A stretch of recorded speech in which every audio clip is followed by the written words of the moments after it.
मुच्यते। पूर्णस्य पूर्णमादाय पूर्णमेवावशिष्यते। शान्तिः।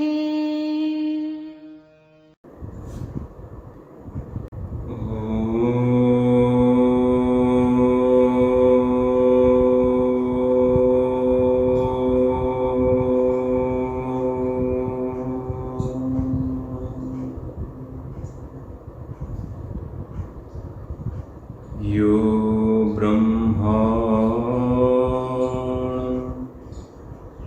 विदधाति पूर्वं यो वै वेदांश्च प्रहिणोति तस्मै तं हदेव मात्मबुद्धि प्रकाशं मुमुक्षुर्वै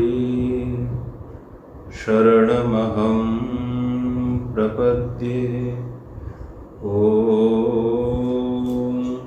शान्तिः शान्तिः शान्तिः। शङ्करं शङ्कराचार्यं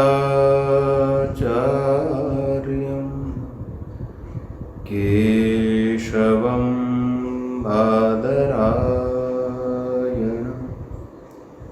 सूत्रभाष्य कृतौ वन्दे भगवन्तौ पुनः पुनः। ईश्वरो गुरुरात्मेति मूर्तिभेदविभागिने व्योमवद्व्याप्तदेहाय दक्षिणामूर्तये नमः। शान्तिः शान्तिः शान्तिः।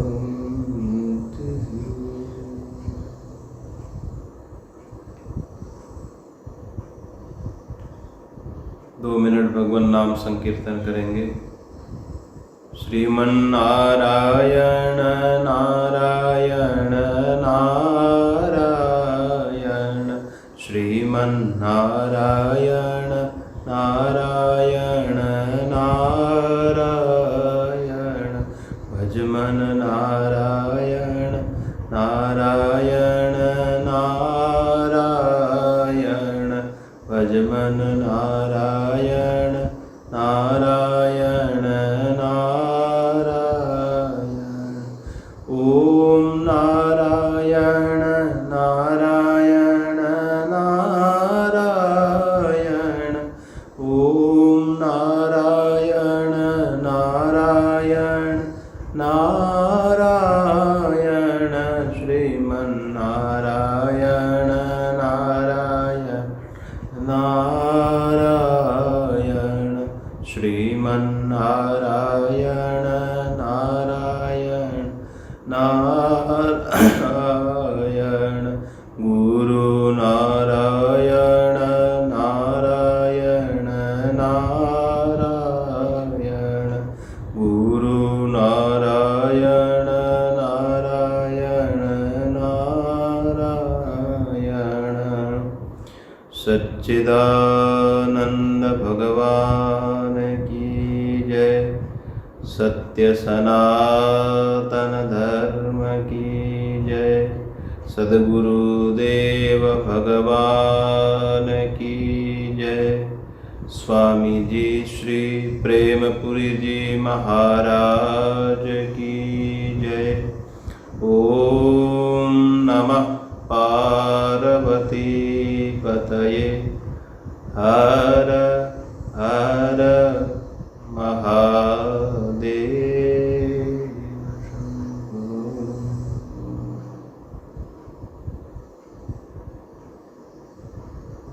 स्वामी श्री प्रेमपुरी जी आश्रम ट्रस्ट द्वारा समायोजित प्रातःकालीन प्रवचन श्रृंखला के अंतर्गत हम लोग ब्रह्म विद्या कठोपनिषद का विचार मंथन कर रहे हैं।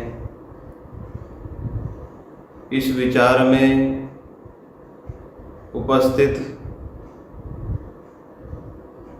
आश्रम के सम्मानित सभी पदाधिकारीगण एवं आश्रम में निरंतर सत्संग श्रवण करने वाले सभी साधक श्रोतागण, यमराज नचिकेता को सूत्रात्मक सूत्र रूप से आत्मविद्या का उपदेश दे रहे हैं। सर्वे वेदा यत्पदम आमनन्ति तपांसि सर्वाणि च यद्वदन्ति यदिच्छन्तः ब्रह्मचर्यं चरन्ति तत्ते पदम संग्रहेण ब्रवीमि ओमित्येतत्। सर्वे वेदा यत्पदम आमनन्ति, सभी वेद धर्म, उपासना, स्वाध्याय, सत्संग, ध्यान, समाधि आदि के द्वारा उसी मूल लक्ष्य तक पहुंचाने के लिए ही इन सब का वर्णन करते हैं। तपांसि सर्वाणि च यद्वदन्ति, तप करके जिसको कहा जा सकता है यद्वदन्ति, यदिच्छन्तः ब्रह्मचर्यं चरन्ति, उस मूल लक्ष्य तक पहुंचने के लिए ब्रह्मचर्य का पालन करते हैं। तत्ते पदम संग्रहेण ब्रवीमि ओमित्येतत्। ओंकार के द्वारा उस तत्व को जाना जा सकता है। सर्वे वेदा यत्पदम आमनन्ति, सभी वेद जिस पद को कहते हैं, और वो पद विष्णु हो परमं पदम, विष्णु का परम पद है। यत्र गच्छन्ति सूरयः, जहाँ पर सूर्य माने तपस्वी विद्वान महापुरुष विष्णु के परम पद पर पहुँचते हैं, वही है मूल लक्ष्य, और वो ओम के द्वारा पहुंचा जा सकता है। ओंकार के द्वारा सगुण उपासना भी हो सकती है और निर्गुण उपासना भी ओम के द्वारा संभव है। ये हम लोगों ने कल विचार किया था। ओम के अंदर सभी वेद आ जाते हैं, जैसे अकार से ऋग्वेद, उकार से यजुर्वेद और मकार से सामवेद। ओंकार में 3 मात्राएं हैं, अ, उ और म।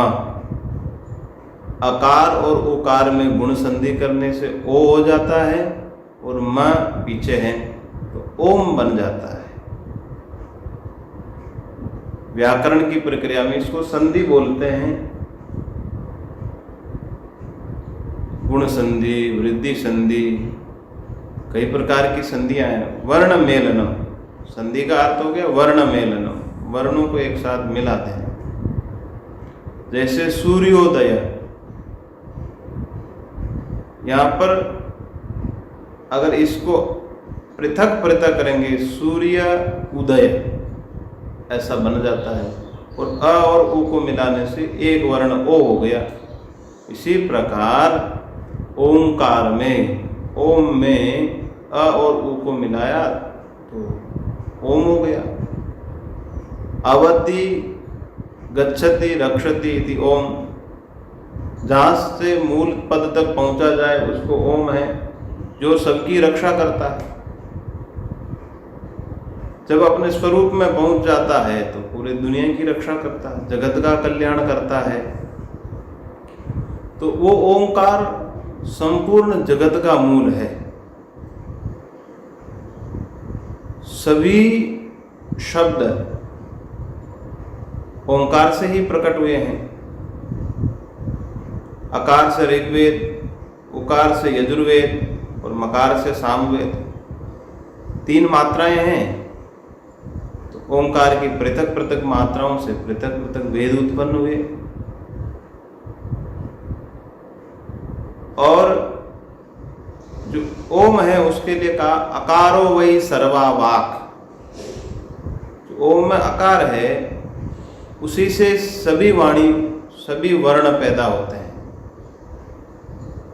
क्योंकि अकार सबके साथ जुड़ता है। देखिए क, ख, ग ये सब वर्णों का उच्चारण करेंगे तो इनमें भी अ है। क बिना अ के क का उच्चारण भी नहीं कर सकते। तो अकार सभी वर्णों का मूल है, ऐसा भगवती श्रुति में कहा गया है, वेद में कहा गया है। और सभी वर्णों को मिलाकर के, अनेक वर्णों को मिलाकर के एक पद शब्द का निर्माण होता है, और उस शब्द से सृष्टि हुई है। जैसे ब्रह्मा जी महाराज ने आकाश का उच्चारण किया तो आकाश सृष्टि हुई, तो शब्द सृष्टि हुई। तो इन शब्दों का मूल हुआ ओंकार, तो सृष्टि का भी मूल हो गया ओम। ओम से ही सभी सृष्टि पैदा होती है। और ओंकार का जप करने के लिए तपांसी सर्वाणि च यद वदन्ति, तप करने की भी आवश्यकता है ओंकार के लिए, क्योंकि अ से ब्रह्मा जी को कहा जाता है, उ से विष्णु और म से महेश्वर।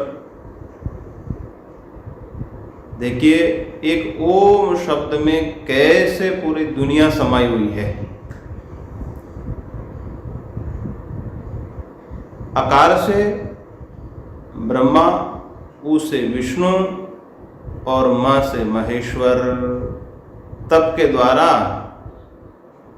यदि सगुण ब्रह्म को प्राप्त करना है तो अ से हो गया, ब्रह्मा जी महाराज को प्राप्त करेंगे। यदि अकार और उकार दोनों का उच्चार दोनों को लेंगे तो ब्रह्मा विष्णु पद की प्राप्ति होगी। कहने का तात्पर्य ये हुआ कि ओंकार के द्वारा उस तत्व तक पहुंचा जाता है, उसमें तप की भी आवश्यकता है। और ब्रह्मचर्य के लिए कहा कि जो आजीवन ब्रह्मचर्य व्रत का पालन करता है वही केवल ओम की उपासना कर सकता है, ओंकार का जप कर सकता है। हमारे शास्त्रों में मंत्रों को देवतात्मक माना गया है। ये केवल वर्ण नहीं है, शब्द और अर्थ में अभेद होता है। तो जिन मंत्रों के द्वारा जिस देवता की उपासना की जाती है तो वो मंत्र ही देवता रूप होते हैं, शब्द और अर्थ में अभेद माना जाता है। तो ओंकार सामान्य मंत्र है और अन्य मंत्र ओंकार के विशेष रूप हो गए, क्योंकि ओम के द्वारा ही सभी वेद प्रकट हुए हैं। तो जितने भी मंत्र हैं सबके आगे ओम लगता है। ओम ये सामान्य है और सब विशेष इस ओम के रूप है, ये मंत्र है। तो अलग अलग मंत्रों के द्वारा अलग अलग देवताओं की उपासना की जाती है। और ओम के द्वारा सगुण को भी प्राप्त किया जा सकता है, निर्गुण को भी प्राप्त किया जा सकता है, क्योंकि ओम में तो सारा जगत समाया हुआ है, उसमें तो किसी का भी आधार किया जा सकता है। जिस देवता की इच्छा है उस देवताओं को आधार किया जा सकता। कैसे किया जाता है इस पर हम आगे विचार करेंगे, परंतु यहां अभी ये समझना है कि ओम सबका मूल है। ब्रह्मचर्य के लिए कहा कि सन्यास, इसलिए कहा ना, मैंने कल निवेदन किया था, निर्वासनिक व्यक्ति होना चाहिए, वही ओम का उच्चारण कर सकता है, केवल ओम का। ओम नमः शिवाय इत्यादि मंत्रों में तो ओम आता ही है, उनका तो अन्य भी जप कर सकते हैं, नाम ले सकते हैं, परंतु शुद्ध ओम का उच्चारण केवल सन्यासी। जो सन्यासी होगा वो ब्रह्मचारी अवश्य होगा, अर्थात ब्रह्मचर्य का पालन करने वाला होगा। पुत्रेष्णा, लोकेष्णा और वित्तेष्णा, इन तीनों का जो त्याग करता है वही सन्यासी है। इसलिए शुद्ध ओम का उच्चारण तो केवल महात्माओं के लिए है। इसलिए महात्मा लोग प्रणव का उच्चारण करते हैं हमेशा, ओम ओम ओम। इसलिए कहा कि ओम तो सबका मूल है, ओम के द्वारा उस ब्रह्म तक पहुंचा जा सकता है, परम लक्ष्य तक पहुंचा जा सकता है। अब ये ओंकार के विषय में ये आगे 2 मंत्र आ रहे हैं, उनका उच्चारण कर ले। एतद्देवाक्षरं ब्रह्म एतद्देवाक्षरं परम् एतद्देवाक्षरं ज्ञात्वा यो यदिच्छति तस्य तत् एतद्देवाक्षरं ब्रह्म एतद्देवाक्षरं परम् एतद्देवाक्षरं ज्ञात्वा यो यदिच्छति तस्य तत् एतद् ही एव अक्षरं ब्रह्म। यही अक्षर ब्रह्म है, या ब्रह्म से अपर ब्रह्म है। ये जो ओंकार है यही अपर ब्रह्म है। एतद् ही एव अक्षरं परम,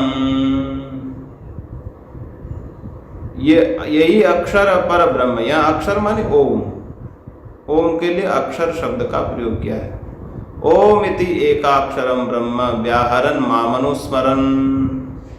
भगवद गीता में भगवान कृष्ण कहते हैं ओम, ये जो एकाक्षर ब्रह्म है, अक्षर ब्रह्म है, व्याहरन् मामनुस्मरन्। इस अक्षर ब्रह्म के द्वारा मेरी उपासना करो। वही कहते हैं कि ये अक्षर अपर ब्रह्म भी है और एतद् ही एव अक्षरम परम, इसी अक्षर को ही पर ब्रह्म कहा गया है। एतद् ही एव अक्षरम ज्ञात्वा, जो इसी अक्षर को ही जान करके यो यदिच्छसि तस्य तत्, जो जैसा चाहता उसको वो मिलता है। यदि कामना से भी ओंकार की उपासना करते हैं तो वो भी मिलती है। यो यदिच्छति तस्य तत्, उसको वही प्राप्त हो जाता है। जो जैसा चाहता है वैसा ही उसे प्राप्त हो जाता है। ओम के द्वारा यहाँ पर नचिकेता का उत्तर देना। नचिकेता ने पूछा था ना, अन्यत्र धर्मात् अन्यत्र अधर्मात्, कृता कृतास्मात् अन्यत्र स्मात् कृता कृतात्, भूताच भव्याच। तो धर्म धर्म से भी वो अन्य है, भूत भविष्यत वर्तमान से भी अन्य है, कार्य कारण रूप जो ब्रह्म है उससे भी वो भिन्न है। मैं तो इन सब का जो मूल अधिष्ठान रूप है उसको जानना चाहता हूँ। तो इस ओम से उस अधिष्ठान रूप ब्रह्म को समझना है। तो ये जो ओंकार है ये पंचम महावाक्य माना जाता है। 4 महावाक्य प्रसिद्ध है। तत्त्वमसि, प्रज्ञानम ब्रह्म, अहम ब्रह्मास्मि, अयम आत्मा ब्रह्म। ये 4 महावाक्य है और ये ओम पंचम महावाक्य माना जाता है, क्योंकि ओम के द्वारा भी उस शुद्ध ब्रह्म को ही लक्षित किया जाता है।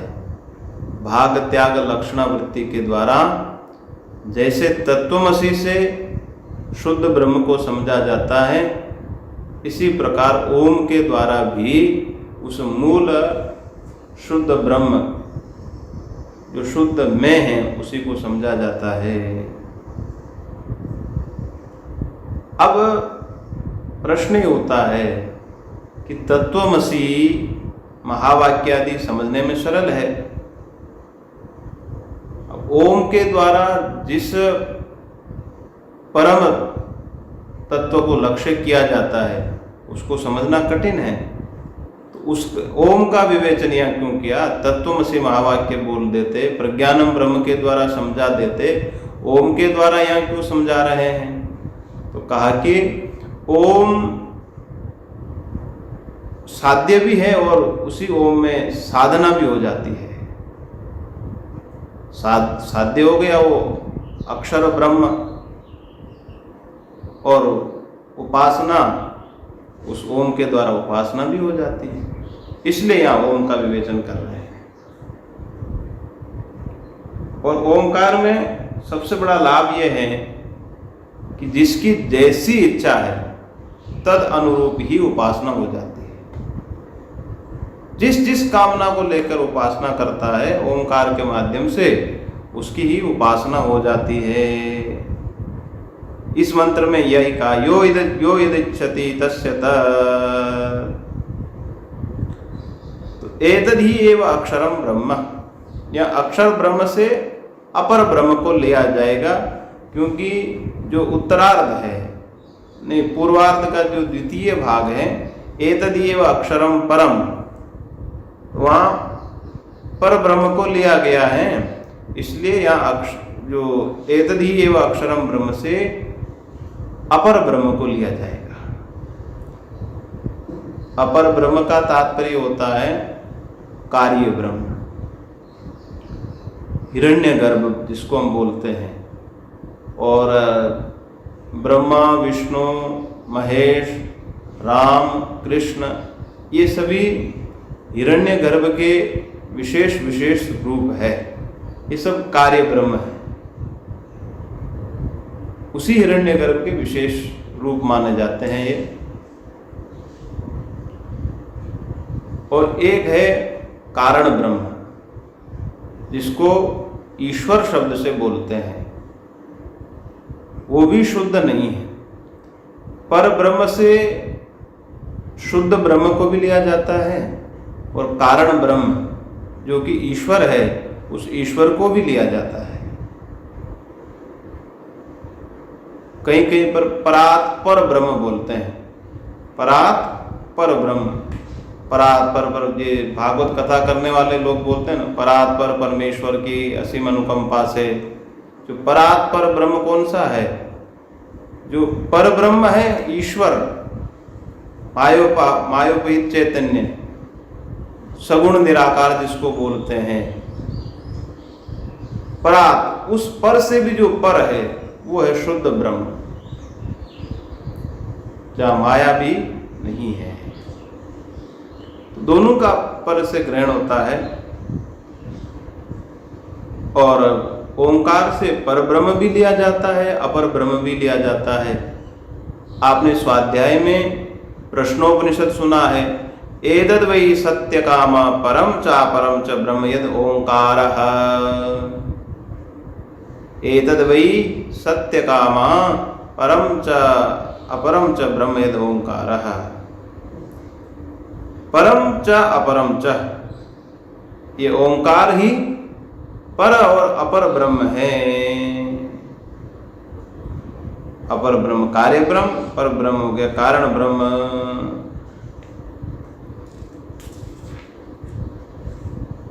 और जो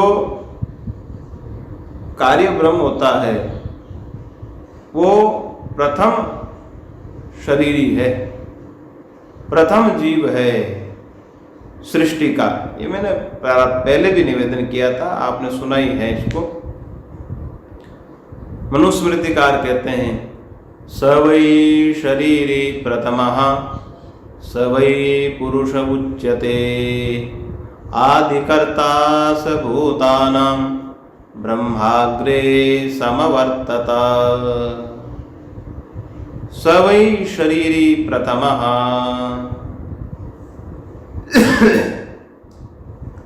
वो प्रथम शरीरी है, प्रथम जीव है।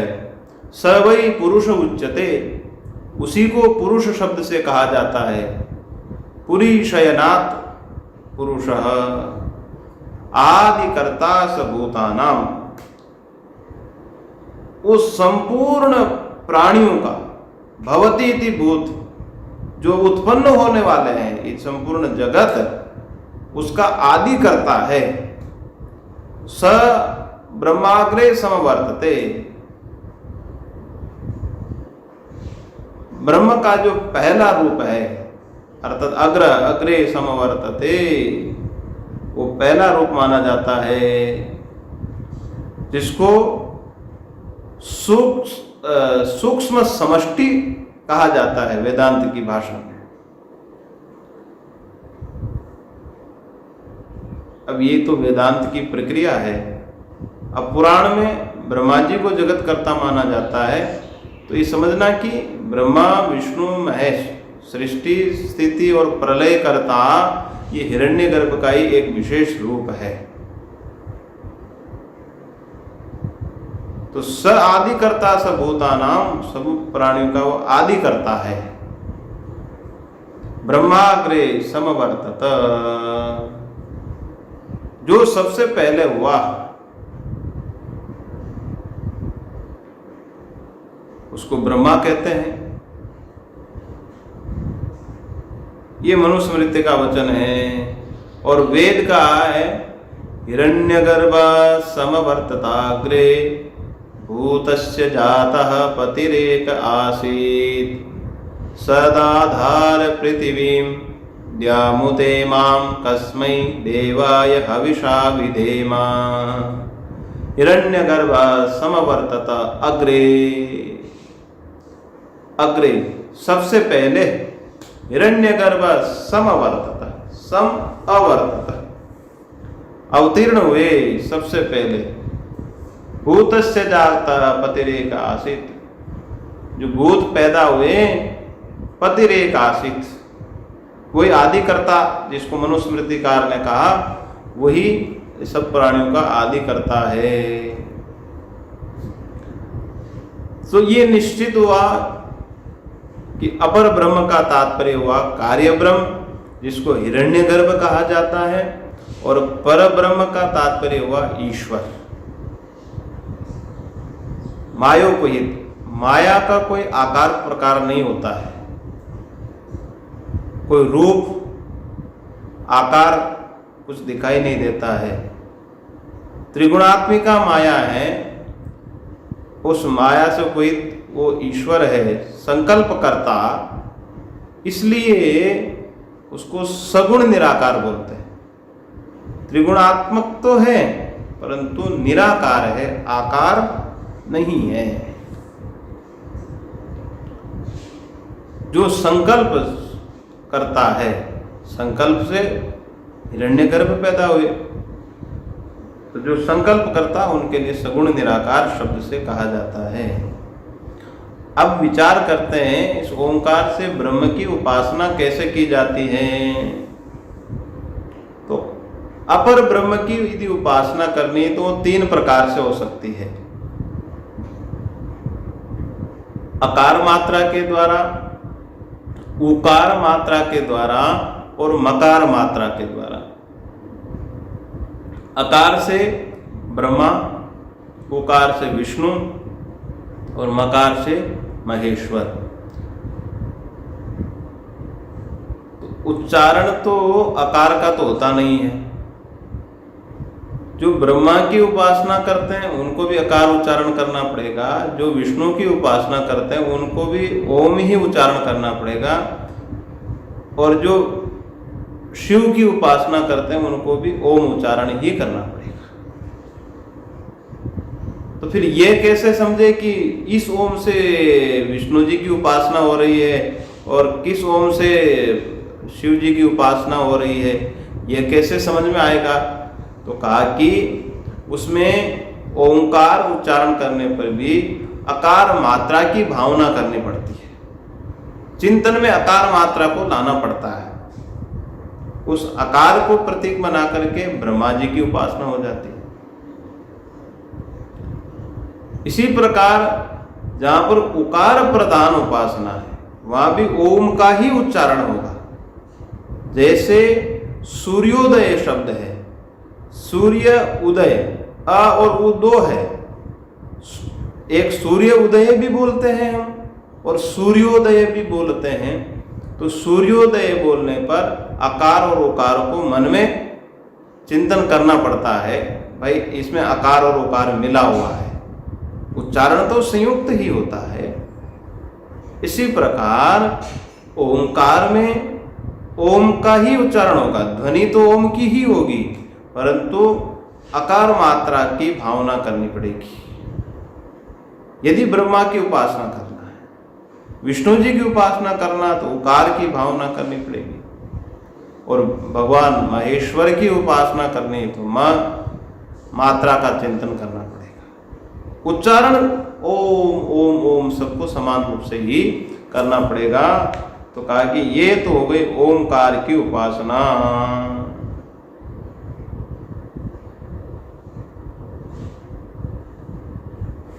तो ओम का उच्चारण करते हुए मात्राओं की कल्पना करनी है भाई।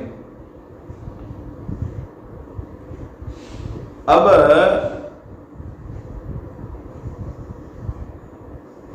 ये भी विचार यहां पर करते हैं कि एक साथ भी उपासना हो सकती है, अर्थात ब्रह्मा और विष्णु जैसे दोनों की उपासना करनी है तो अ और उ दो मात्राओं की कल्पना करनी पड़ेगी। उसमें भी ओम का ही उच्चारण होगा, लेकिन कल्पना दो मात्राओं की करनी पड़ेगी। या फिर हरि और महेश्वर दोनों की यदि उपासना करनी है तो उ और म को मिलाना पड़ेगा, उ और म की कल्पना करनी पड़ेगी। तो उच्चारण ओम का करते हुए भिन्न भिन्न उपासना कैसे करनी है, ये बड़ी विचारणीय बात है। सब में आंख बंद करके जैसे चार व्यक्ति बैठे हुए हैं, चारों ओम का उच्चारण करेंगे, लेकिन कौन किसकी साधना कर रहा है वो तो उसको मात्राओं की कल्पना करनी पड़ेगी। अ उ और म तीन मात्राएं हैं, जैसे हरि और हर, विष्णु जी और हर मान महादेव जी दोनों की उपासना यदि कर रहे हैं तो हरिहराभ्याम नमः बोलते हैं ना। उ और म मात्रा की यहां पर कल्पना करनी पड़ेगी। रक्षा शक्ति और पालन शक्ति, एतदेव अक्षरम परम, और यही अक्षर पर ब्रह्म है। जो हिरण्यगर्भ हुआ, हिरण्यगर्भ के ही विशेष रूप हो गए ब्रह्मा विष्णु महेश। तो हिरण्यगर्भ की उपासना यदि करनी होगी तो उसमें तीनों मात्राएं आएगी, आकार उकार और मकार, क्योंकि इन सबका सामान्य रूप हो गया हिरण्यगर्भ। तो हिरण्यगर्भ की उपासना के लिए आकार उकार तीनों मात्राओं की कल्पना करनी पड़ेगी। एतदेव अक्षरम परम, यह पर से ईश्वर और ब्रह्म दोनों ही विवक्षित है, ये मैंने पूर्व में निवेदन किया था।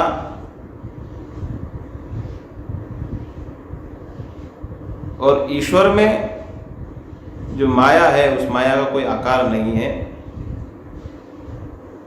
कि टेढ़ी मेढ़ी ऊंची नीची कैसे होती, इसलिए उसको सगुण निराकार बोलते हैं। गुण है, त्रिगुणात्मिका है, परंतु निराकार है, इसलिए ईश्वर सगुण निराकार हो गए।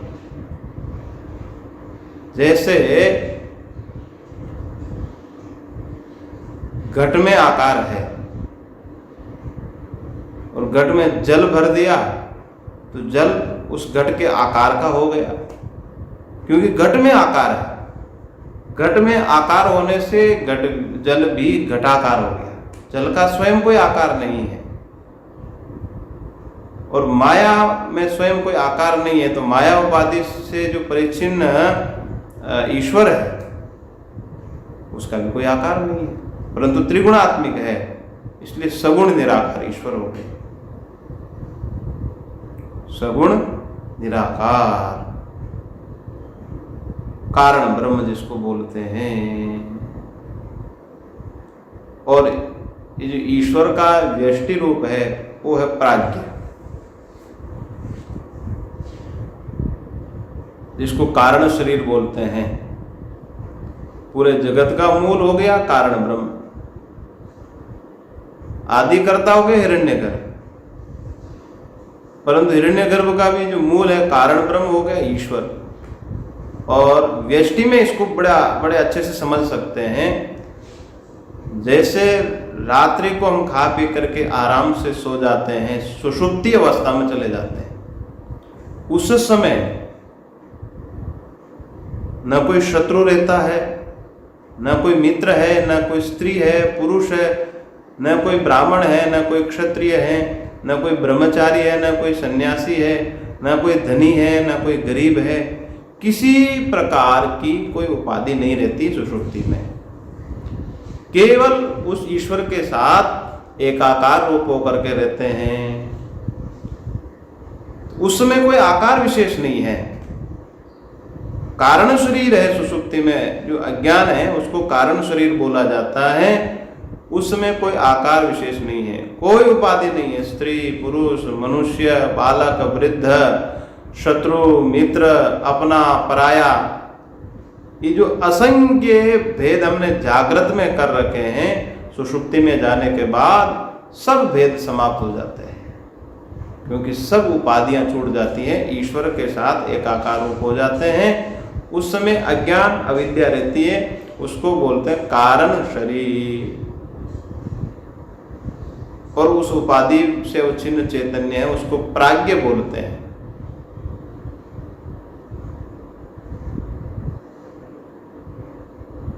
तो अब यहां विचार ये करना है कि सुषुप्ति में जो जीव है उसमें कोई आकार विशेष तो मालूम नहीं पड़ता है। इसी प्रकार जो समष्टि है इसका रूप है वो है कारण, जो मूल ईश्वर है उसमें भी कोई आकार नहीं है। तो ईश्वर की उपासना के लिए भी ओंकार का उच्चारण कर सकते हैं। हिरण्यगर्भ की उपासना के लिए भी ओम से उपासना की जाती है। तो अब सगुण निराकार ब्रह्म की उपासना के लिए जो ओंकार की उपासना की ओंकार का उच्चारण होता है, उसमें तीनों मात्राओं की कल्पना करनी पड़ेगी। लेकिन सत्व रज तम तीनों इसमें आएंगे, सत्वगुण रजोगुण और तमोगुण तीनों इसमें आएंगे, तद विशिष्ट ईश्वर होगा। तो कहा कि एतदेव अक्षरम परम परम, यही अक्षर पर है।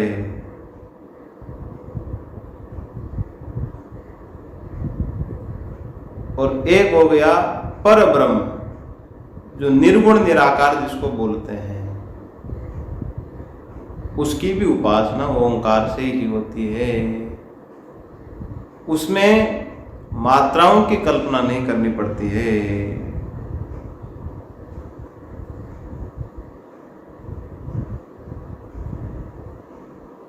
उसमें आकार आदि मात्राओं की कल्पना नहीं, केवल ओम है। अब उसमें कैसे और उपासना होती है उसका विचार हम अग्रिम मंत्र के माध्यम से करेंगे। अब यहाँ पर इतना ही है कि जो यदि इच्छति तस्य तत्, जो जिसकी इच्छा करता है उसको उसकी प्राप्ति हो जाती है। अब ओंकार की महिमा बता रहे हैं और ओंकार से उपासना कैसे होती है ये अग्रिम मंत्र में स्पष्ट कर रहे हैं। एतद् आलम्बनम श्रेष्ठम एतद् आलम्बनम परम एतद् आलम्बनम ज्ञात्वा ब्रह्मलोके महीयते। एतद् आलम्बनम श्रेष्ठम एतद् आलम्बनम परम एतद् आलम्बनम ज्ञात्वा ब्रह्मलोके महीयते। एतद् आलम्बनम, एतद् से ओंकार, ओंकार आलंबन श्रेष्ठ है। एतद आलंबनम परम, और ये अपर ब्रह्म का भी आलंबन है और पर ब्रह्म का भी आलंबन है। एतद आलंबनम ज्ञात्वा, जो ओंकार आलंबन है, आलंबन क्या है इस पर विचार करेंगे। एतद आलंबनम ज्ञात्वा, ज्ञात्वा माने इस आलंबन ओंकार आलंबन से उपासना करके, ज्ञात्वा माने उपासना करके, ब्रह्मलोके महीयते, ब्रह्मलोक में पूजित किया होता है, पूजा होती है, महिमा को प्राप्त होता है। अब ओंकार का पूरा विश्लेषण इस मंत्र में किया गया है। ओंकार में जो अकार मात्रा है, उस अकार मात्रा के द्वारा पूर्व में मैंने निवेदन किया था ब्रह्मा विष्णु महेश की भी पूजा हो सकती है। अब अकार से यहाँ पर ले लीजिए आप,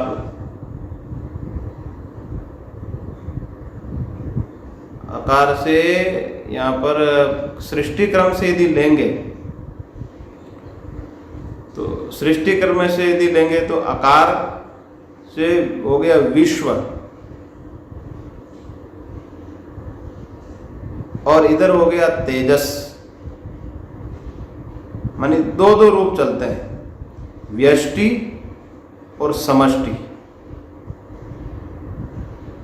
तो हमारा जो जागृत का जो व्यष्टि रूप है, जैसा भी जागृत अभिमानी जो जीव है उसको बोलते हैं विश्व, और स्वप्न में जो अभिमान करने वाला है उसको बोलते हैं तेजस, और सुषुप्ति में जो अभिमान करता है उसको बोलते हैं प्राज्ञ। तो जैसे हम तो एक ही शरीर में अभिमान करते हैं कि ये शरीर मेरा है, ये शरीर मेरा है, एक ही शरीर में अभिमान करने वाले हैं, परंतु इसका जो समष्टि है, स्थूल शरीर का जो समष्टि रूप है उसको विराट संज्ञा दी जाती है। स्थूल शरीर का समष्टि विराट हो गया, और सूक्ष्म शरीर का समष्टि हो गया हिरण्यगर्भ, और कारण शरीर का समष्टि हो गया ईश्वर। सरल भाषा में यदि कहे तो ये पूरा सृष्टि चक्र हम अपने इस बॉडी में, इस शरीर में समझ सकते हैं। जैसे संपूर्ण सृष्टि का कारण शरीर हो गया ईश्वर, और इस शरीर में जो कारण शरीर हो गया अविद्या, स्थूला विद्या, सुषुप्ति में पता चलता है उसका। केवल सुषुप्ति में आनंद की अनुभूति होती है, वो कारण तत्व विद्यमान रहता है। तो ये तो कारण हुआ इस व्यष्टि का, क्योंकि सबकी अनुभूतियां भिन्न भिन्न है। जैसे हम सो रहे हैं तो हमारी अनुभूति है सुखम अहम अस्वापसम न किंचित अवेदिशम, और दूसरा कोई व्यक्ति यदि नहीं सोया तो उसको अनुभूति नहीं होगी। तो ये जो व्यष्टि कारण शरीर है, सबकी अनुभूतियां भिन्न भिन्न है, लेकिन इन सभी जो व्यष्टि कारण शरीर हैं, इनके कारण का भी जो मूल कारण है, इन सबके अनुभव को का जो अनुभविता है वो ईश्वर है। और स्वप्न तो हम तो केवल अपना स्वप्न देखते हैं, दूसरा व्यक्ति क्या स्वप्न देखता हमें ज्ञात नहीं है। केवल हम जो स्वप्न देखते हैं वो हमें ज्ञात है, परंतु इन सब जो स्वप्न का जो मूल है उसको बोलते हैं, ये इसको क्या, हिरण्यगर्भ। और ये जो दूसरा है जागृत, जागृत में जो अनुभव कर रहे हैं, ये पूरे जगत का अनुभव हो रहा है, इसको विश्व बोलते हैं। और इसका जो स्थूल है उसको विराट संज्ञा दी जाती है। इसलिए कहा कि अकार उकार और तीनों मात्राओं के द्वारा दोनों को लिया तीनों को लिया जाएगा। तो ओंकार में अकार मात्रा है, उससे महापुरुष कहते हैं कि विश्व और विराट, विश्व और विराट दोनों आ गए। और उकार का तेजस और हिरण्यगर्भ और मकार का प्राज्ञ और ईश्वर। अब देखिए यहां पर संपूर्ण उपासना होगी, व्यष्टि समष्टि दोनों, विश्व और विराट, ये तेजस और हिरण्यगर्भ और प्राज्ञ और ईश्वर, तीन हो गए। अब सगुण उपासना करनी हो, मैंने पूर्व में निवेदन किया था कि आकार मात्रा के द्वारा हम जिसकी उपासना करना चाह रहे हैं उसकी कर सकते हैं। उच्चारण ओम का ही होगा, लेकिन मात्रा की कल्पना करनी पड़ेगी। अब हमको विचार करना कि इस ओम के द्वारा निर्गुण उपासना कैसे संभव है। निर्गुण उपासना में, क्योंकि ओम पंचम महावाक्य माना गया है, निर्गुण उपासना में भाग त्याग लक्षणा का आश्रय लेना पड़ता है। जैसे तत्वमसि में तत्पद का अर्थ मायोपहित जो सर्वज्ञ सर्वविद परमात्मा है वो लिया जाता है, और त्वम पद का अर्थ है अल्पज्ञ अल्पविद जो अंतःकरण अवच्छिन्न चैतन्य है उसको लिया जाता है। तो ये दोनों एक नहीं हो सकते हैं। जो अल्पज्ञ अल्प शक्तिमान है वो सर्वज्ञ सर्वशक्तिमान कैसे हो सकता है? दोनों भिन्न है, दोनों से एक के का बोध कैसे होता है? परंतु शब्द का अर्थ है कि तत्त्वमसि, वह तुम ही हो। परंतु जो अल्पज्ञ अल्प शक्तिमान है वो सर्वज्ञ सर्वशक्तिमान हो नहीं सकता। इसलिए कहा कि उपाधियों का परित्याग करना पड़ेगा। इसी प्रकार यहां पर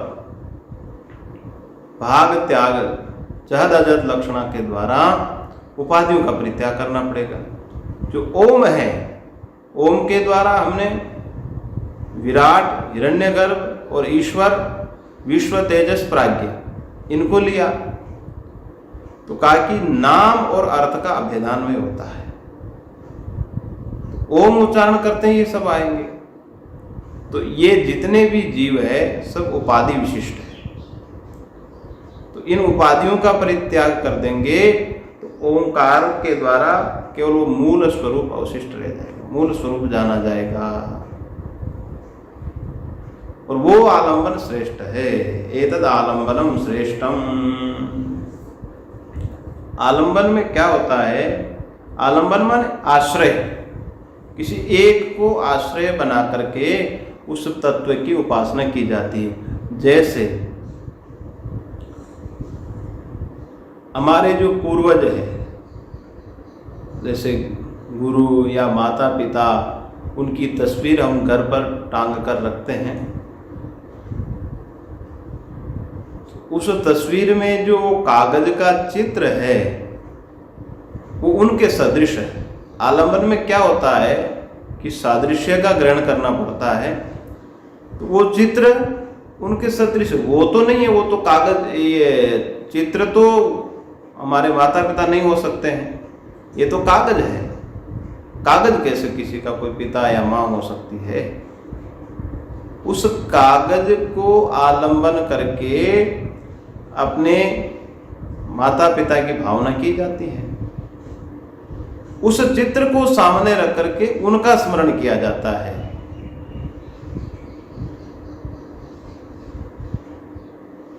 बिना चित्र के माध्यम से उनका स्मरण नहीं हो रहा है, लेकिन चित्र सामने रखा तो तुरंत उनका स्मरण हो जाता है। तो कागज तो वो व्यक्ति नहीं है, कागज तो कंप्यूटर से निकाला हुआ है या हाथ से स्याही से बनाया हुआ चित्र है, परंतु उस चित्र को देखते ही उनकी स्मृति हो जाती है, उनका चिंतन होने लगता है, उनका गुणगान करने लगते हैं, कितने महान थे। बहुत बार बहुत दिनों बाद जब चित्र को देखते हैं, एकाएक उस तस्वीर को देख करके रोना आ जाता है। अब बताइए, सामने तस्वीर है, वो तो कागज का टुकड़ा है, कागज के टुकड़े को देखकर क्यों रोना आता है? वो तो एक आलंबन है, कागज का टुकड़ा, उस आलंबन के द्वारा हम उनकी स्मृति करते हैं। इसी प्रकार कहा कि जैसे मन है, मन के द्वारा किसी चीज की आकृति बनती है। पहले तो ये समझना है कि मन का स्वयं का कोई आकार नहीं है। जैसे हमने आम का सीजन चल रहा है, आम को देखा, आम को देखने के बाद जब आंख बंद करेंगे तो आम के आकार की एक वृत्ति बनेगी। मन आम के आकार का हो गया, मन आम के आकार का बन गया। अब ये बताइए कि वो आम क्या भीतर घुस गया है? एक आम तो बाहर पड़ा हुआ है और एक आम हमारे भीतर घूम रहा है, मन के भीतर वो आम घूम रहा है, तो वो आम कहां से आया? तो यही कहना पड़ेगा कि मन ने ही आम का आकार ले लिया। मन का स्वयं का कोई आकार नहीं है, मन ने ही आम का आकार ले लिया। तो उस आम के आकृति के द्वारा हम मन को समझ सकते हैं। मनो ब्रह्म इति उपासीत, मन के द्वारा भी उस ब्रह्म की उपासना कर सकते हैं। कैसे? जैसे मन ने आम का आकार लिया, उस आम की आकृति से समझ में आता है कि मन है। नहीं तो मन को कैसे समझोगे? जब तक वो विषयों की आकृति नहीं बनाता है, विषय के साथ मन का संबंध नहीं होता, तब तक मन को कैसे समझेंगे? उसको आंख से तो हम देख नहीं सकते कि भाई कैसा है वो, और उसका कोई आकार भी नहीं है, आकार भी नहीं दिखाई देता है। तो जब वो विषयाकार बन जाता है मन, तब पता लगता है अरे ये जो विषय का आकार लिया है वो मन है। इस मन के को जैसे समझा वैसे ही उस ब्रह्म को समझना है। जैसे उच्चारण किया मुंबई नगरी अस्ति, मुंबई नगरी अस्ति। अब इसमें अस्ति जो है वो ब्रह्म का रूप है, मुंबई नगरी माया का रूप है और अस्ति ब्रह्म का रूप है। तो अब इस अस्ति को कैसे समझा हमने? है इसको मुंबई के द्वारा, मुंबई उपाधि के द्वारा उसको समझ पाए। जैसे मन को आपको केवल शुद्ध रूप में समझना हो तो समझना कठिन है, लेकिन जो ही विषय का आकार बनाए समझ गए कि ये आकार मन ने बनाया है। इसी प्रकार घटः अस्ति, पटः अस्ति, मुंबई अस्ति, प्रेमपुरी आश्रमः अस्ति, इस प्रकार से जब उच्चारण करते हैं तो अस्ति जो व्यवहार हो रहा है उसमें उपाधि भी लगी हुई है। उस उपाधि के द्वारा किसको जाना हमने? ब्रह्म को जाना कि ये जो उपाधियां हैं भिन्न भिन्न ये ब्रह्म में है। मुंबई नगरी भाती, उसकी प्रतीति होती है कि भाई मैं मुंबई में बैठा हुआ हूं, प्रतीति तो होती है। तो भाती, ऐसे आप भाती बोलोगे तो अर्थात प्रतीति, आप बिना आलम्बन के प्रतीति कैसे करोगे? कैसे अनुभव करोगे? है स्वतंत्र है को कैसे समझोगे? आप स्वयं विचार करके देखिए, अस्ति को स्वतंत्र रूप से समझना कितना कठिन है। परंतु का मुंबई नगरी अस्ति, तो उस मुंबई नगरी उपाधि के माध्यम से उस अस्ति तत्व को समझ लिया। इसलिए कहा मनो ब्रह्म इति उपासित। जैसे मन को समझा जाता, वैसे ही ब्रह्म की भी उपासना की जाती है भाई, कि तत्त उपाधियों में जो आया हुआ चैतन्य है वो ब्रह्म है। कितनी अच्छी उपासना है देखिए। हम अस्ति अस्ति अस्ति रात दिन अस्ति बोलते हैं, मेरे पास गाड़ी है, मेरे पास बंगला है, मेरे पास परिवार है, ये जो है व्यवहार करते हैं, इसमें देखिए ब्रह्म की उपासना हो रही है कि भाई ये उपाधियों में जो अस्थि व्यवहार हो रहा है वो इन सब का मूल ब्रह्म है। बिना अस्तित्व के तो उपाधि को भी नहीं समझ सकते। इसलिए कहा भाई आलंबन के द्वारा उसकी उपासना होती है।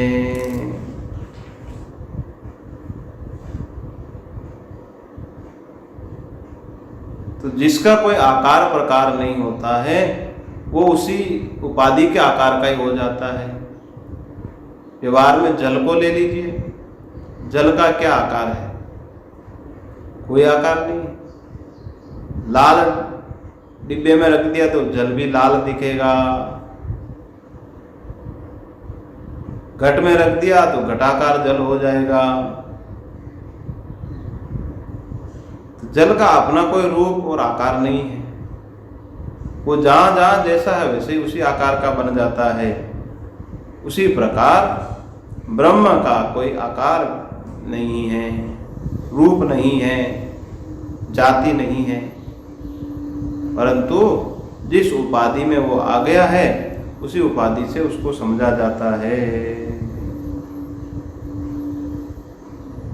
और उस ब्रह्म की आकाश के माध्यम से भी उपासना की जाती है। आकाश को ब्रह्म का प्रतीक बना करके, आकाश को ब्रह्म का प्रतीक, जैसे आकाश व्यापक है वैसे ही ब्रह्म भी व्यापक है।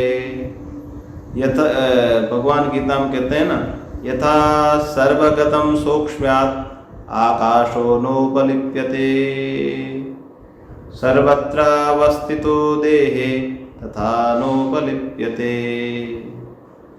यथा सर्वगतम सूक्ष्म्यात् आकाशो न उपलिप्यते। सर्वत्र गया हुआ आकाश का किसी से लेप नहीं होता है। आकाश में इतना व्यवहार हो रहा है, आज तक आकाश में कोई विकार पैदा हुआ नहीं, व्यापक है। उसी प्रकार सर्वत्र अवस्थितो देहे, संपूर्ण शरीरों में विद्यमान जो आत्मा है, न उपलिप्यते, उसमें भी कोई लेप नहीं होता है। आकाश को ब्रह्म का प्रतीक बना करके आकाश के माध्यम से उस ब्रह्म की उपासना कर सकते हैं। और आदित्यो ब्रह्म इति उपासते, सूर्य को भी प्रतीक बना करके ब्रह्म की उपासना की जाती है कि सूर्य जैसे जगत का प्रकाश करता है वैसे ही ब्रह्म भी संपूर्ण जगत का प्रकाशक है, सूर्य का भी प्रकाशक है। यथा प्रकाशयत्येक कृष्णं लोकमिं रवि क्षेत्रं क्षेत्री तथा कृष्णं प्रकाशयति भारत। यथा प्रकाशयत्येक कृष्णं लोकमिमं रवि, रवि मानी सूर्य, यथा प्रकाशयति एक कृष्णं लोकमिमं, संपूर्ण लोक को ये सूर्य प्रकाशित करता है, वैसे ही क्षेत्रम क्षेत्री तथा कृष्णम, क्षेत्र मानी ये जगत और ये जगत को जानने वाला ये जो जीव है, इन दोनों को प्रकाशित करने वाला है। ऐसे ही ये ओंकार भी ब्रह्म उपासना का प्रतीक है। जैसे आकाश ब्रह्म उपासना का प्रतीक हो गया, आदित्य माने सूर्य ब्रह्म उपासना का प्रतीक हो गया, मन ब्रह्म की उपासना का प्रतीक हो गया, ऐसे ही ये ओंकार भी ब्रह्म उपासना का आलंबन हो गया। कैसे ब्रह्म की उपासना करें? तो कहा कि ओम भी व्यापक है, ओम नित्य है और ब्रह्म भी नित्य है। ओम जगत आधार है, संपूर्ण जगत का की सृष्टि ओंकार से होती है। तो ओम को आलंबन बना करके उस ब्रह्म का चिंतन ऐसे ही किया जा सकता है। आलंबन में सादृश्य की आवश्यकता पड़ती है भाई। और उस ओंकार के द्वारा हमको अखंडाकार वृत्ति बनानी है। भाई ये ओंकार है, ओम जगत का मूल है, ओम नित्य है, ओम से संपूर्ण सृष्टि होती है, क्योंकि शब्द से ही सृष्टि होती है। व्याकरण तो शब्द से ही सृष्टि मानते हैं, और हमारे वेदांत में भी जो प्रथम सृष्टि है वो शब्द तन्मात्रा है। फिर वायु, अग्नि, जल, पृथ्वी की सृष्टि होती है। शब्द, पहली सृष्टि तो शब्द की सृष्टि ही है। तो कहा कि ओंकार संपूर्ण सृष्टि का मूल हो गया। तो इसलिए कहा कि उपासना के अनेक आलंबन हैं। मन आलंबन है, आदित्य आलंबन है। ये सब आलंबन होते हुए, जैसे इन आलंबनों के माध्यम से ब्रह्म की उपासना की जाती है, इसी प्रकार ओंकार आलंबन के द्वारा भी ब्रह्म की उपासना की जाती है। ये तो हो गई पर ब्रह्म की उपासना। कहने का तात्पर्य ये है कि ओंकार संपूर्ण जगत का मूल है, ओंकार से संपूर्ण सृष्टि हुई है। इसी प्रकार ओंकार सदृश ब्रह्म भी, ब्रह्म ओंकार का भी मूल है, ओम भी ब्रह्म से ही प्रकट हुआ। तो ऐसे गुणों का चिंतन तो करना ही पड़ता है। ओम के द्वारा उस नेति नेति ब्रह्म का विचार किया जाता है, आलंबन बना करके। एतद आलंबनम ज्ञात्वा यद यो यदिच्छति तस्य तत्। तो भाव यही है, ओंकार के द्वारा उस पर ब्रह्म की भी उपासना की जाती है और अपर ब्रह्म की भी उपासना की जाती है। अरे समय पूर्ण हो गया है, थोड़ा विचार तो शेष रह गया है, परंतु कल इस विचार को करेंगे। आज का प्रसंग थोड़ा जटिल प्रसंग था, सुनने में बड़ा कठिन प्रतीत हुआ होगा, परंतु ये विचार करने से बड़ा सुंदर प्रसंग है।